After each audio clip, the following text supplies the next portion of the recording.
Elohim global worship സെൻ്ററിൻ്റെ god is faithful എന്ന TV പ്രോഗ്രാമിലേക്ക് എല്ലാ മാന്യ പ്രേക്ഷകരെയും ഞങ്ങൾ ഹാർദവമായി സ്വാഗതം ചെയ്യുന്നു. കഴിഞ്ഞ ആഴ്ച മുതൽ ഈ ആഴ്ച വരെ ദൈവം നമ്മെ പരിപാലിച്ചു.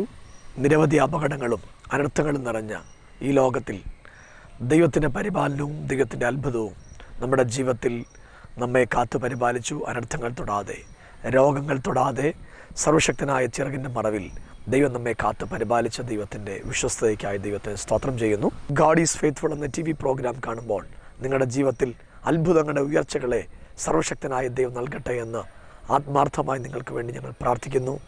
നമുക്ക് പ്രാർത്ഥനയോടെ ശ്രദ്ധിക്കാം ഗാഡ് ഈസ് ഫെയ്ത്ത്ഫുൾ എന്ന ഈ TV പ്രോഗ്രാം. യോബിൻ്റെ പുസ്തകം 19-ാം അധ്യായത്തിൻ്റെ 25-ാമത്തെ വാക്യം. എന്നെ വീണ്ടെടുക്കുന്നവൻ ജീവിച്ചിരിക്കുന്നുവെന്നും അവൻ ഒടുവിൽ പൊടിമേൽ നിൽക്കുമെന്നും ഞാൻ അറിയുന്നു. യോബിന് ജീവിതത്തിനകത്ത് ഒത്തിരി നഷ്ടങ്ങളുണ്ടായി. തൊടുന്നിടമെല്ലാം നഷ്ടമായിരുന്നു.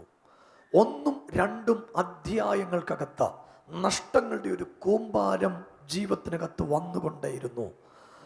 നോക്കി ആളുകൾ പറഞ്ഞു, ഇവൻ ഇനിയും ഒരിക്കലും രക്ഷപ്പെടത്തില്ല, ഇവൻ്റെ വീട് ഇനി ഒരിക്കലും നന്നാവത്തില്ല, അവൻ്റെ തലമുറ ഇനി ഗതികേട് വിട്ട് മാറത്തില്ല എന്ന് പറഞ്ഞു നിൽക്കുമ്പം ഇയ്യോബ് അതിൻ്റെ മുമ്പിൽ കയറി നിന്ന് പറഞ്ഞു, എനിക്ക് ഒരു വീണ്ടെടുപ്പുകാരനുണ്ട്. ആളുകൾക്ക് അറിയാവുന്നത് ഞാൻ തകരുമെന്ന, പക്ഷെ എനിക്കറിയാവുന്നത് വീണ്ടെടുപ്പുകാരനുണ്ടെന്ന. നാട്ടുകാർക്ക് മനസ്സിലായതെന്റെ വീട് രക്ഷപ്പെടത്തില്ലെന്ന്, പക്ഷെ എനിക്കറിയാവുന്ന രക്ഷപ്പെടുത്താൻ കരുത്തുള്ള ഒരു ദൈവം എൻ്റെ അകത്തുണ്ടെന്ന്. ഇന്ന് രാവിലെ നിന്റെ അകത്ത് ഒരറിവ് വെളിപ്പെട്ടു വരട്ടെ. നീ രക്ഷപ്പെടുമെന്നൊരറിവ്, നിനക്കൊരു വീണ്ടെടുപ്പുകാരനുണ്ടെന്ന് ഒരറിവ് നിന്റെ അകത്ത് ബലപ്പെട്ടു വരട്ടെ. ഒന്ന് കൈ ഉയർത്തി ദൈവത്തിന് സ്തോത്രം പറഞ്ഞേ. അപ്പൊ നമുക്ക് ഒരു വീണ്ടെടുപ്പുകാരനുണ്ട്. ആരുണ്ട്? ഒന്ന് പറഞ്ഞേ.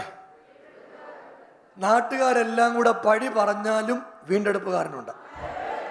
വീട്ടുകാരെല്ലാം കൂടെ ഒറ്റപ്പെടുത്തിയാലും വീണ്ടെടുപ്പുകാരനുണ്ട്. ചിരിച്ചോണ്ട് പറഞ്ഞു, എനിക്കൊരു വീണ്ടെടുപ്പുകാരനുണ്ട്. ഈ വീണ്ടെടുപ്പുകാരൻ്റെ പ്രത്യേകത, ആര് ചത്താലും വീണ്ടെടുപ്പുകാരൻ ചാവത്തില്ല. രാമൻ പറ. വീണ്ടെടുപ്പുകാരനെ ഇവര് തല്ലിക്കൊല്ലാൻ വേണ്ടി നോക്കി, പറ്റില്ല. ഇവര് തല്ലിക്കൊന്ന് കല്ലറ വെക്കാൻ നോക്കി. 3-ാം ദിവസം ദാണ്ട് എഴുന്നേറ്റ് വരുന്നു വീണ്ടെടുപ്പുകാരൻ. എന്തിനകത്തൊക്കെ വീടും നിന്റെ സമസ്ത മേഖലയിലും നിന്നെ വീണ്ടെടുക്കാൻ കരുത്തുള്ളൊരു ദൈവമുണ്ട്. കൈ ഉയർത്തി ശക്തിയോടെ നല്ലൊരു പറഞ്ഞേ. യോബിന്റെ ജീവിതത്തിൽ അടിക്കടി നഷ്ടങ്ങളാ. കണ്ടോണ്ട് നിന്ന് എല്ലാരും പറഞ്ഞു, ദാണ്ട് ഇപ്പൊ തകരാൻ പോവാ, ദാണ്ട് ഇപ്പൊ നശിക്കാൻ പോവാ, ദാണ്ട് എല്ലാം തീരാൻ വേണ്ടി തുടങ്ങുക. യോബ് പറഞ്ഞു, സത്യമാ, അത് നിങ്ങളുടെ അറിവ്. എൻ്റെ അറിവ് വീണ്ടെടുപ്പുകാരൻ ജീവിച്ചിരിക്കുന്നു എന്നും ഒടുവിൽ പൊടിമേ നിൽക്കുന്നു ഞാൻ അറിയുന്നു. അത് എൻ്റെ അകത്തുള്ള അറിവ്, എൻ്റെ അകത്തുള്ള അറിവാണ്. ഹല്ലേലൂയ.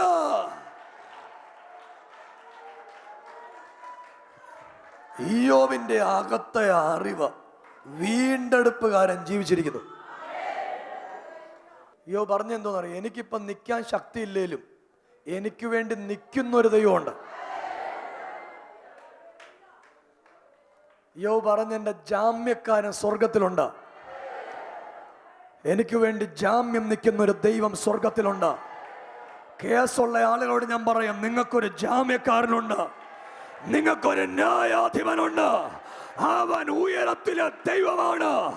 നിങ്ങളുടെ ജാമ്യക്കാരൻ ജീവിച്ചിരിപ്പുണ്ട്, നിങ്ങളുടെ വീണ്ടെടുപ്പുകാരൻ ജീവിച്ചിരിപ്പുണ്ട്. എന്നെ വീണ്ടെടുക്കുന്നവൻ ജീവിച്ചിരിക്കുന്നു എന്നും അവൻ ഒടുവിൽ പൊടിമേൽ നിൽക്കുമെന്നും. എന്ന് വെച്ചാൽ എനിക്കിപ്പം നിൽക്കാനുള്ള ശക്തിയില്ല, എനിക്കിപ്പം നിൽക്കാനുള്ള ശക്തിയില്ല, എനിക്കാണെ ആ വിഷയത്തെ പ്രതികരിക്കാനുള്ള ശക്തിയില്ല, പക്ഷെ വീണ്ടെടുപ്പുകാരന് ശക്തിയുണ്ട്.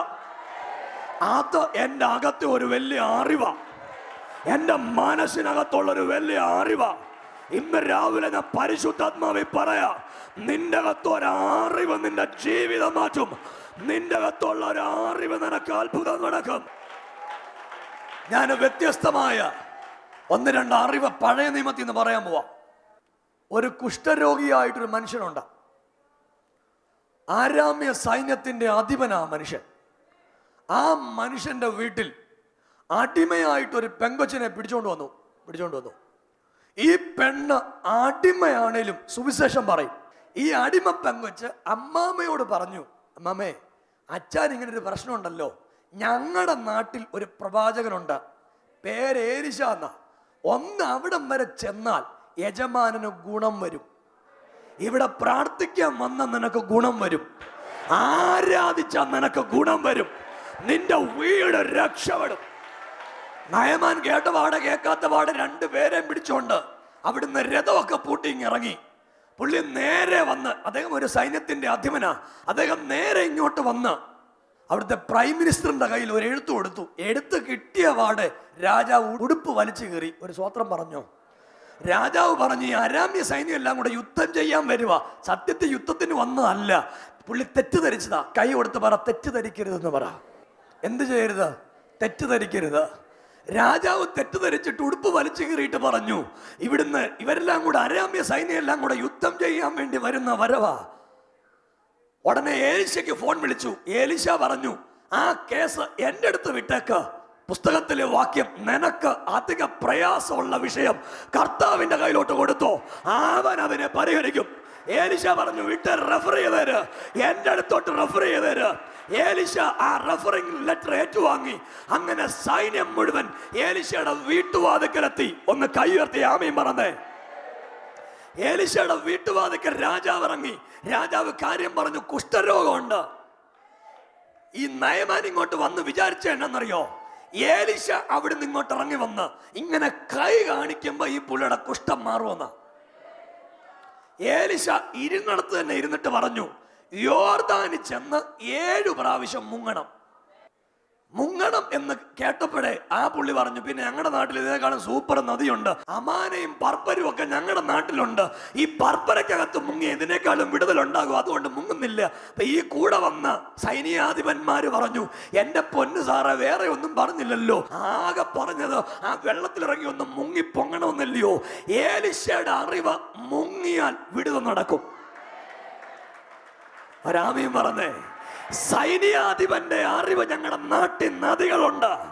ഇന്ന് രാവിലെ ഏലിശയുടെ അറിവിലേക്ക് നീ വാ, ദൈവത്തിന്റെ വചനത്തിന്റെ അറിവിലേക്ക് നീ വാ. നീ അങ്ങനെ വന്നാൽ നിനക്കൊരു വിടുതൽ തരാൻ കരുത്തുള്ളൊരു ദൈവമുണ്ട്. മനസ്സില്ലാ മനസ്സോടെയാണെങ്കിലും നയമാൻ വെള്ളത്തിലിറങ്ങിയ നിനക്ക് വിടുതല. കൈയുയർത്തി ഹല്ലേലൂയ പറ.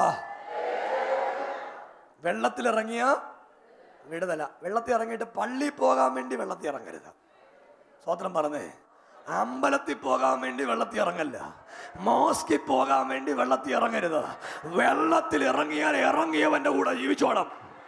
കർത്താവിന് വേണ്ടി തിരിച്ച കർത്താവിന് വേണ്ടി ജീവിച്ചോണം. കൈയുയർത്തി ആമേൻ പറഞ്ഞേ. യോർദാൻ ഇറങ്ങി എത്ര പ്രാവശ്യം മുങ്ങണം? 7 പ്രാവശ്യം. മിണ്ടിയില്ല. 7 പ്രാവശ്യം. ഏത് വിഷയത്തിനും കർത്താവിന്റെ കൈ പരിഹാരം ഉണ്ടാകും. ഒരാമീൻ പറ. നിങ്ങൾ സ്ട്രോങ് ആയിട്ട് അങ്ങ് ഇറങ്ങണം ദൈവത്തിന് വേണ്ടി. ആ രാജാക്കന്മാരുടെ പുസ്തകത്തിൽ നിന്ന് വായിച്ചത്. അപ്പോൾ അവൻ ചെന്ന് ദൈവപുരുഷന്റെ വചനപ്രകാരം യോർദാനിൽ 7 പ്രാവശ്യം മുങ്ങി. അവന്റെ ദേഹം ചെറിയ ബാലന്റെ ദേഹം പോലെയായി. അവൻ ശുദ്ധനായി തീർന്നു. പിന്നെ അവൻ തന്റെ സകല പരിവാരവുമായി ദൈവപുരുഷന്റെ അടുക്കൽ മടങ്ങി വന്ന് അവന്റെ മുമ്പാകെ നിന്നു. ഇസ്രായേലിലല്ലാതെ ഭൂമിയിലെങ്ങും ഒരു ദൈവമില്ല എന്ന് ഞാൻ ഇപ്പോൾ അറിയുന്നു. കുറച്ചു മുമ്പ് ഈ പുള്ളി എങ്ങനല്ലോ പറഞ്ഞേ, ഞങ്ങളുടെ നാട്ടിൽ നദി ഉണ്ടെന്നല്ലയോ പറഞ്ഞേ, അല്ലയോ? ഒരു സ്വത്രം പറഞ്ഞു. ഏലിശയുടെ വാക്ക് കേട്ട് ചെയ്തില്ലായിരുന്ന പുള്ളിയുടെ മനസ്സിൽ മൊത്തം നദിയുടെ കാര്യമായിരുന്നു. ഇപ്പൊ അദ്ദേഹത്തിന്റെ മനസ്സിൽ നദിയുടെ കാര്യമൊന്നുമില്ല. ഇപ്പൊ നിങ്ങളുടെ മനസ്സിൽ കൊടിയുടെ കാര്യം വല്ല ഓർമ്മയുണ്ടോ? കൊടി. സ്വത്രം പറ. കൊടിയോ വടിയോ പൊട്ടോ വല്ലോ മനസ്സിലുണ്ടോ? ഉണ്ടെങ്കിൽ നീ യഥാർത്ഥമായിട്ട് ദൈവത്തെ കണ്ടിട്ടില്ല. ഈ പുള്ളി മുങ്ങി പൊങ്ങിയപ്പോ പറഞ്ഞു അമാന്റെ കാര്യവും പറഞ്ഞില്ല, പർപ്പരയുടെ കാര്യവും പറഞ്ഞില്ല. ഇസ്രായേലിൽ ഇതുപോലൊരു ദൈവം ഇല്ലേ ഇല്ല. നമ്മുടെ ദൈവത്തെ പോലൊരു ദൈവം ഇല്ല. അന്ന് കൈയർത്തി ശക്തിയോടെ സ്വത്രം പറഞ്ഞ് അവനിന്ന് വെടിക്കട്ട് വിഷയമല്ല, ആലിക്കൊട്ടക്കൊട വിഷയമല്ല. അവനൊരു ദൈവത്തെ കണ്ടുമുട്ടി. നാം ആരാധിക്കുന്ന ഒരു ദൈവത്തെ കണ്ടുമുട്ടുന്നവർക്കായി സ്വത്രം ചെയ്യുക. അവൻ ഇന്ന് അമാനെയും ബർബരയും ഒന്നും വിഷയമല്ല. അവൻ കയറി പറഞ്ഞു ഇസ്രായേലിൽ ഇതുപോലൊരു ദൈവമില്ല. വായിക്കും മക്കളെ. അവന്റെ മുമ്പാകെ നിന്നു, ഇസ്രായേൽ അല്ലാതെ ഭൂമിയിലെങ്ങും ഒരു ദൈവമില്ല എന്ന് ഞാൻ ഇപ്പോൾ അറിയുന്നു. ആകയാൽ അടിയന്റെ കയ്യിൽ നിന്ന് ഒരു പ്രതിഗ്രഹം കൈക്കൊള്ളണമേ എന്ന് പറഞ്ഞു. കൈക്കൊള്ളുവാൻ അവനെ നിർബന്ധിച്ചിട്ടും അവൻ വാങ്ങിയില്ല. അപ്പോൾ നയമാൻ എന്നാൽ 2 കോവർക്കഴുത ചുമട് മണ്ണ് അടിയന് തരുവിക്കണമേ. അടിയൻ ഇനി യഹോവയ്ക്കല്ലാതെ അന്യ ദൈവങ്ങൾക്ക് ഹോമയാകവും ഹനനയാകവും കഴിയുകയില്ല. ഒരു കാര്യത്തിൽ മാത്രം യഹോവ അടിയനോട് ക്ഷമിക്കുമാറാകട്ടെ. എന്റെ യജമാനൻ നമസ്കരിക്കുവാൻ റിമ്മോന്റെ ക്ഷേത്രത്തിൽ ചെന്ന് എന്റെ കൈത്താങ്ങളോടെ കുമ്പിടുമ്പോൾ ഞാനും റിമ്മോന്റെ ക്ഷേത്രത്തിൽ നമസ്കരിച്ചു പോകുന്നു. ഈ കാര്യത്തിൽ യഹോവ അടിയനോട് ക്ഷമിക്കുമാറാകട്ടെ. അവൻ അവനോട് സമാധാനത്തോടെ പോവുക എന്ന് പറഞ്ഞു. അവൻ അവനെ വിട്ട് കുറെ നേരം പോയ ശേഷം ദൈവപുരുഷനായ ഏലീശയുടെ ബാലിക്കാരൻ ഗേഹസി, ഏലീശയുടെ അസിസ്റ്റന്റ് ഗേഹസി വഴി വെച്ച് തടഞ്ഞു നിർത്തിയിട്ട് പറഞ്ഞു, എൻ്റെ സാറേ, ഞങ്ങൾ രണ്ടും കൂടി ഇപ്പം 2 പാസ്റ്റർക്ക് ഇപ്പം അത്യാവശ്യമായിട്ട് ഇത്ര കാശിന് ആവശ്യമുണ്ട്. ഒരു സ്വത്രം പറഞ്ഞു. ഗേഹസി ഓടിച്ചെന്ന് പറഞ്ഞു, എൻ്റെ പൊന്നച്ച കഴുതപ്പുറത്ത് കൊണ്ടുവന്ന സാധനമൊക്കെ ഇങ്ങ് തന്നേക്കാൻ പറഞ്ഞു. ഈ ഒറിജിനൽ പ്രവാചകന്മാരുടെ കണ്ണിന് ഭയങ്കര പവറാ. ഒരു ഹല്ലേലൂയ പറഞ്ഞോ. എവിടെ പോയി ഒളിച്ച് എന്ത് ചെയ്താലും അവർക്കത് കാണാൻ പറ്റും. ഒരു ഹല്ലേലൂയ പറഞ്ഞോ. ഗേഹസി ഇങ്ങോട്ട് കേറി വന്നപ്പോ ഏലീശ ചോദിച്ചു, എവിടെ പോയായിരുന്നു? മക്കളെന്ന് വായിക്കാവാക്ക. പിന്നെ അവൻ അകത്ത് കടന്ന് യജമാനന്റെ മുമ്പിൽ നിന്ന് അപ്പോൾ ഏലീശ അവനോട് ഗേഹസിയെ നീ എവിടെ പോയിരുന്നു എന്ന് ചോദിച്ചു. അടിയനെങ്ങും പോയില്ല എന്ന് അവൻ പറഞ്ഞു. എന്റെ പൊന്നു സാറേ, ഞാൻ അടുക്കള ചുറ്റിക്കറങ്ങി നിൽക്കുമായിരുന്നു, ഞാൻ എങ്ങും പോയില്ല എന്ന് സ്വത്രം പറഞ്ഞു. ബാക്കി കേട്ടോ. അതിനവൻ ആ പുരുഷൻ രഥത്തിൽ നിന്നിറങ്ങി നിന്നെ എതിരേറ്റപ്പോൾ എന്റെ ഹൃദയം നിന്നോടുകൂടെ നിന്നിപ്പോ ഉരുകി പോകത്തില്ലയോ? കരമുയർത്തിയ സ്വത്രം പറ. ക്യാമറ കണ്ട പോലെ കാര്യമൊക്കെ പറഞ്ഞില്ലയോ? ഇന്ന് രാവിലെ നിന്നെ അറിയാവുന്ന ഒരുത്തൻ ഇവിടെ വന്നിട്ടുണ്ട്. നിന്റെ കുടുംബത്തെ അറിയാവുന്ന ഒരു നല്ലതയോടെ വന്നിട്ടുണ്ട്. അന്ന് കൈയർത്തി ശക്തിയോടെ അന്ന് ഹല്ലേലൂയ പറഞ്ഞേ. ദൈവത്തിന് മനസ്സുള്ളവരെ ഇഷ്ടമല്ല. കൈ കൊടുത്ത് പറ, മനസ്സുള്ളവരെ.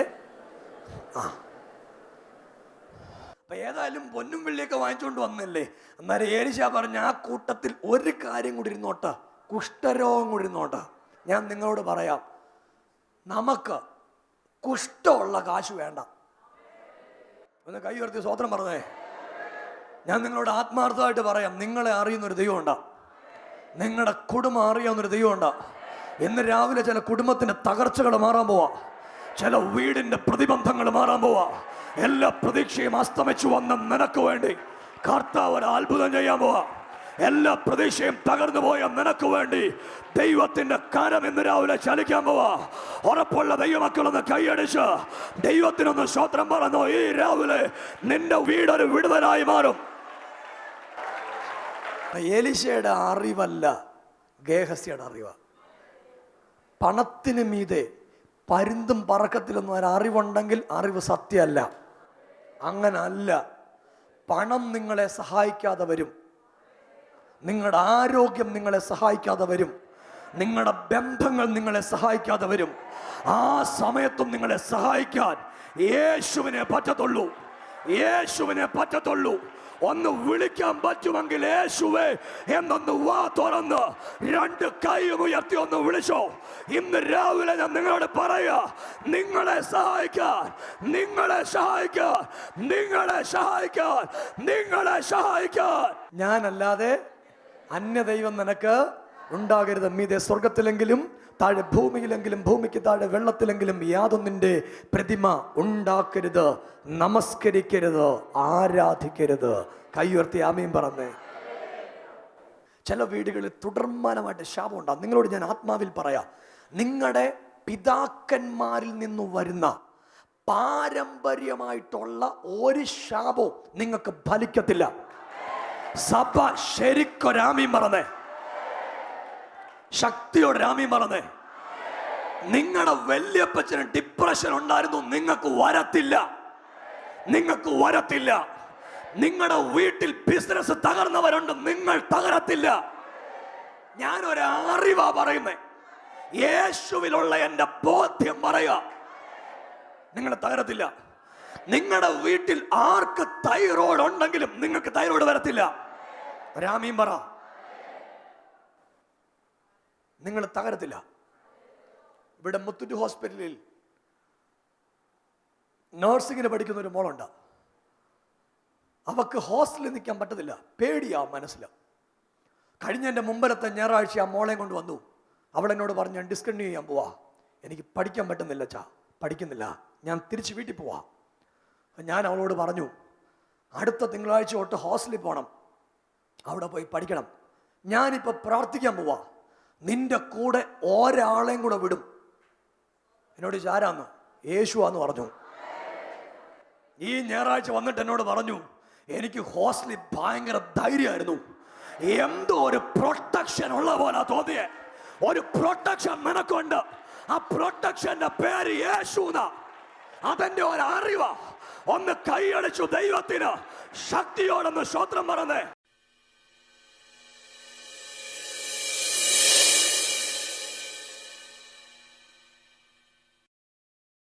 ദൈവനാമത്തിൻ്റെ മഹത്വം ഉണ്ടാകട്ടെ. എല്ലാവർക്കും എൻ്റെ സ്നേഹവന്ദനം. ഞാനിവിടെ എനിക്ക് ഈ അവസരം തന്നതിന് ദൈവത്തിന് നന്ദിയോടെ തന്നെ സ്തോത്രം ചെയ്യുന്നു. എനിക്ക് പറയാനുണ്ട് ഒരു കാരണമുണ്ട്. ഇവിടെ ഞാനിത് ഓർഡർ അനുസരിച്ച് എഴുതിക്കൊണ്ട് വന്നതാണ്, കാരണം തെറ്റി പോകാതിരിക്കാൻ. കാരണം ഇതിന് കുറച്ച് കാരണങ്ങൾ കൂടെയുണ്ട്.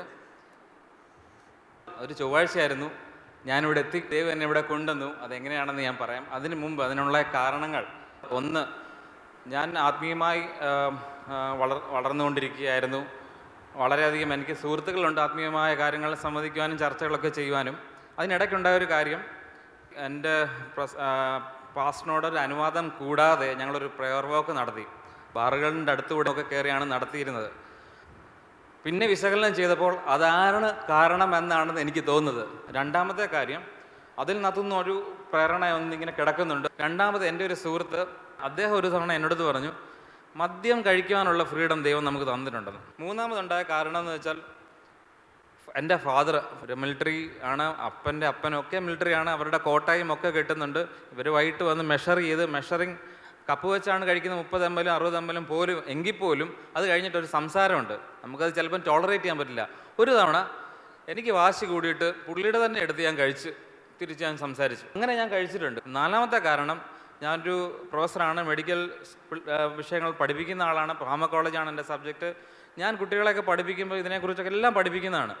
അപ്പോൾ ആൽക്കഹോൾ ആസ് എ മെഡിസിൻ, അപ്പോൾ ഞാൻ എന്നെ തന്നെ ന്യായീകരിക്കാൻ തുടങ്ങി. ഇതൊരു മെഡിസിനാണ്, റിലാക്സ് ചെയ്യാം. വളരെയധികം ദൂരെ വണ്ടിയൊക്കെ ഓടിച്ച് 8-9 മണിക്കൂറൊക്കെ കാസർഗോഡ് നിന്ന് ഇവിടെയൊക്കെ ഞാൻ വരാറുണ്ട്. അപ്പോൾ ഞാൻ അളന്ന് 30 ml 40 ml ഒക്കെ അളന്ന് കഴിക്കുവാൻ തുടങ്ങി. ഒന്നും തോന്നുന്നില്ല, പക്ഷേ ആൽക്കഹോളാണ് എൻ്റെ അകത്ത് ചെല്ലുന്നത് എനിക്കറിയാം. ആദ്യം ഫസ്റ്റ് ഗിൽറ്റി കോൺഷ്യസ് ഉണ്ടാകാൻ തുടങ്ങി. പിന്നെ പ്രാർത്ഥനയില്ല. സാത്താൻ്റെ ഏറ്റവും വലിയ ഉപകരണമാണ് ആൽക്കഹോൾ. കാരണം നമ്മുടെ ഭൗതിക മണ്ഡലം മാത്രമല്ല, മനസ്സിനെയും ശരീരത്തിനെയും അങ്ങനെ പതുക്കെ ആത്മാവിനെയും വലിച്ചു കൊണ്ടുപോകാൻ പറ്റുന്ന ഏറ്റവും വലിയ ഉപാധിയാണ് ആൽക്കഹോൾ. അങ്ങനെ സെപ്റ്റംബർ 11 എന്ന് പറഞ്ഞാൽ വേൾഡ് ട്രേഡ് ടവറിൽ ട്വിൻ ടവർ ഇടിച്ചു നിരത്തിയ ദിവസമാണ്. അന്നാണ് ഞാനിവിടെ വരുന്നത്. അതുപോലെ ട്വിൻ ടവർ 2 കുപ്പി അവിടെ എടുത്തു വെച്ചിട്ടാണ് വന്നത്. ഇവിടെ വന്ന് പ്രാർത്ഥിച്ചപ്പോൾ ദൈവത്തിനോട് ആത്മാർത്ഥമായിട്ട് നിന്ന് പ്രാർത്ഥിച്ചു. പലതവണയും വേണമെന്ന് വിചാരിച്ചിട്ട് കഴിക്കാതിരുന്നിട്ടുണ്ട്. പക്ഷേ ആ ടെൻഡൻസി ഇന്ന് ഇവിടുന്ന് പോകണം, ആഗ്രഹം ദൈവത്തിനടുത്ത് കളയാൻ പറ്റും. കാര്യം വളരെ ആത്മാർത്ഥമായിട്ട് നിന്ന് പ്രാർത്ഥിച്ചു. അങ്ങനെ ഇവിടെ വെച്ച് ഞാൻ തിരിച്ചു ചെന്ന് ഇതെല്ലാം പൊട്ടിച്ച് ഞാൻ പറമ്പിൽ ഒഴുക്കി കളഞ്ഞു. പ്രിയപ്പെട്ടവരെ, അദ്ദേഹം അയർലൻഡിലേക്ക് പോകാനായിട്ട് തുടങ്ങുകയാണ്. നമ്മൾ ഒരുമിച്ച് അദ്ദേഹത്തെ ഒന്ന് പ്രാർത്ഥിച്ചു. ഇന്നൊരു ടെൻഡൻസി ഇല്ല. വീട്ടിലെടുത്ത് വെച്ച 2 കുപ്പി പറമ്പിൽ ഒഴിച്ചു കളഞ്ഞു. ഇന്ന് ചില വ്യക്തികൾ ഇതിനകത്ത് തീരുമാനം എടുക്കും, ചിലരെ ദൈവം മാറ്റും. ലോകം മുഴുവൻ ഞങ്ങളെ ഈ പ്രോഗ്രാമിലൂടെ ശ്രദ്ധിച്ച എല്ലാ മാന്യ പ്രേക്ഷകർക്കും യേശു ക്രിസ്തുവിൻ്റെ നിസ്തുല്യമായ നാമത്തിൽ ഞങ്ങൾ വന്ദനം പറയുന്നു. യേശു കർത്താവ് ഉയർത്തതുപോലെ നിങ്ങളുടെ ജീവിതത്തിലും കർത്താവ് ഒരു ഉയർച്ച നൽകി തരികയാണ്. എത്ര തകർച്ചയിലായിരുന്നു താങ്കളെങ്കിലും ഉലകം ഇനി ഒരിക്കലും നിങ്ങൾ ഉയർക്കില്ലെന്ന് പറഞ്ഞാലും നിങ്ങളെ ഉയർത്താൻ കരുത്തുള്ളൊരു ദൈവം നിങ്ങളുടെ കൂടെയുണ്ട്. നിങ്ങളുടെ ജീവിതത്തിൽ ഒരത്ഭുതത്തിൻ്റെ ഉയർച്ച തരാൻ സർവശക്തനായ ദൈവത്തിന് സാധ്യമാണ്. നിങ്ങൾ എത്ര പ്രതിസന്ധിയിലാണെങ്കിലും എത്ര രോഗത്തിലാണെങ്കിലും ഒരു നിമിഷം നിങ്ങളോട് ചേർന്ന് പ്രാർത്ഥിക്കുക. നിങ്ങളുടെ പ്രാർത്ഥനയ്ക്ക് മറുപടി നൽകി തരാൻ പിശാച് നിങ്ങളെ തകർത്ത എല്ലാ അവസ്ഥകൾക്കകത്തും നിങ്ങളെ ഉയർപ്പിക്കാൻ നമ്മുടെ ദൈവത്തിന് സാധ്യമാണ്. ഒരു നിമിഷം എന്നോട് ചേർന്ന് നിങ്ങൾ പ്രാർത്ഥിക്കുക. ഇത് നിങ്ങളുടെ അത്ഭുതത്തിൻ്റെ ദിവസമാണ്.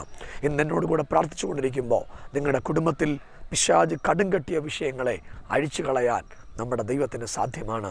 കണ്ണുകളെ അടയ്ക്കുക. ഒരുമിച്ച് നമുക്ക് പ്രാർത്ഥിക്കാം. പിതാവേ, ഞങ്ങൾ ഒരുമിച്ച് പ്രാർത്ഥിക്കുന്നു. ലോകം മുഴുവൻ ഞങ്ങളെ കണ്ടുകൊണ്ടിരിക്കുന്ന എല്ലാ മാന്യ പ്രേക്ഷകർക്കായി സ്തോത്രം. ഈ നിമിഷം രോഗത്താൽ, തകർച്ചയാൽ, പ്രതിസന്ധിയാൽ ഭാരപ്പെടുന്ന എല്ലാ മക്കളെയും യേശുവിൻ്റെ കരങ്ങളിലേക്ക് സമർപ്പിക്കുന്നു. അധികാരത്തോടെ യേശുവിൻ്റെ നാമത്തിൽ കർത്താവെ, ഓരോ കുടുംബങ്ങൾക്കകത്തും ദൈവത്തിൻ്റെ പ്രവർത്തികൾ സംഭവിപ്പാൻ സഹായിക്കണം. കുടുംബ തകർച്ച മൂലം ഭാരപ്പെടുന്ന നിരവധി വ്യക്തികൾ സൗഖ്യമാകട്ടെ. നിരവധി വ്യക്തികളുടെ മേൽ ദൈവത്തിൻ്റെ പ്രവൃത്തി ഉണ്ടാകട്ടെ. കുടുംബ ബന്ധങ്ങൾ ഛിന്ന ഭിന്നമായി പോയ അവരുടെ വ്യക്തിത്വ കുടുംബങ്ങളൊക്കെ മടങ്ങി വരാൻ ദൈവത്തിൻ്റെ ആത്മാവ് ഇടയാക്കുന്നതിന് സ്തോത്രം. എത്ര മാരക രോഗത്താൽ ഭാരപ്പെടുന്നവരുടെ മേലും യേശുവിൻ്റെ നാമത്തിൽ ഈ നിമിഷം സൗഖ്യം വ്യാപരിക്കട്ടെ. പരിശുദ്ധാത്മാവിനോട് പറയുക, ഡിപ്രഷൻ മൂലം ഭാരപ്പെടുന്ന നിരവധി വ്യക്തികളെ കർത്താവ് സൗഖ്യമാക്കുക. അധികാരമുള്ള യേശുവിൻ്റെ നാമത്തിൽ ഡിപ്രഷനുള്ള നിരവധി കുടുംബങ്ങളിലേക്ക് ദൈവശക്തി വ്യാപരിക്കട്ടെ. ഗദർദേശത്തെ ഭൂതഗ്രസ്തനെ സൗഖ്യമാക്കിയ അതേ ദൈവത്തിൻ്റെ ശക്തി ഓരോ കുടുംബങ്ങളിലേക്കും ഇറങ്ങി ചെല്ലട്ടെ. മൈഗ്രെയിനുകൾ മാറിപ്പോകട്ടെ, തകർച്ചകൾ മാറിപ്പോകട്ടെ, പ്രതിബന്ധങ്ങൾ യേശുവിൻ്റെ നാമത്തിൽ മാറിപ്പോകട്ടെ. പരീക്ഷ എഴുതി വിജയത്തിന് വേണ്ടി കാത്തിരിക്കുന്ന ഓരോ കുഞ്ഞുങ്ങളുടെ മേലും അത്ഭുത വിജയം ദൈവം കൽപ്പിക്കണം. അധികാരത്തോടെ ഞങ്ങൾ പ്രാർത്ഥിക്കുന്നു. എത്ര മാരക രോഗമാണെങ്കിലും ക്യാൻസറുകൾ യേശുവിൻ്റെ നാമത്തിൽ മാറിപ്പോകട്ടെ. ഹാർട്ടിൻ്റെ ബ്ലോക്കുകൾ യേശുവിൻ്റെ നാമത്തിൽ മാറട്ടെ. കാഴ്ചയില്ലാത്തവരുടെ മേൽ യേശുവിൻ്റെ നാമത്തിൽ കാഴ്ച യേശുവിൻ്റെ നാമത്തിൽ കടന്നു വരട്ടെ. പരിശുദ്ധാത്മാവിനോട് പറയുക, 14 വയസ്സുള്ളൊരു മകള്, നീണ്ട വർഷങ്ങളായിട്ട് ലെൻസ് വെച്ച ഒരു മകള് ഈ നിമിഷം യേശുവിൻ്റെ നാമത്തിൽ സൗഖ്യമാകുക. അധികാരത്തോടെ ഞങ്ങൾ പ്രാർത്ഥിക്കുന്നു. ഈ നിമിഷം ദൈവത്തിൻ്റെ സൗഖ്യം വ്യാപരിക്കട്ടെ. ഞങ്ങൾ പ്രാർത്ഥിക്കുന്നു. സ്വർഗ്ഗം അത് ചെയ്യണം യേശുവിൻ നാമത്തിൽ തന്നെ. ആമേൻ. പ്രിയപ്പെട്ടവരെ, നിങ്ങൾ വിശ്വാസത്തോടെ പ്രാർത്ഥിക്കുക.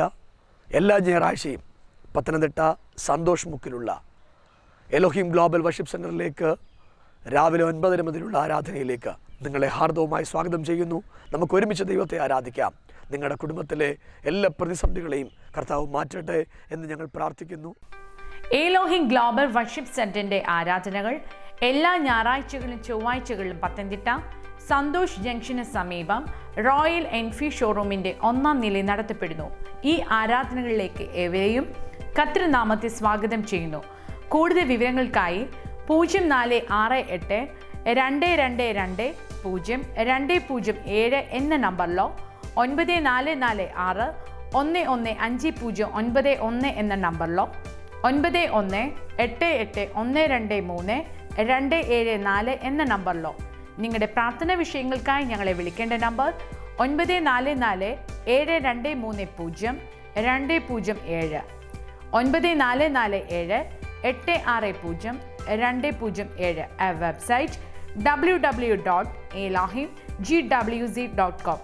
ഈ പ്രോഗ്രാം സ്പോൺസർ ചെയ്യുവാൻ ആഗ്രഹിക്കുന്നവർ ഞങ്ങളെ വിളിക്കേണ്ട നമ്പർ 9446115091 9526190198.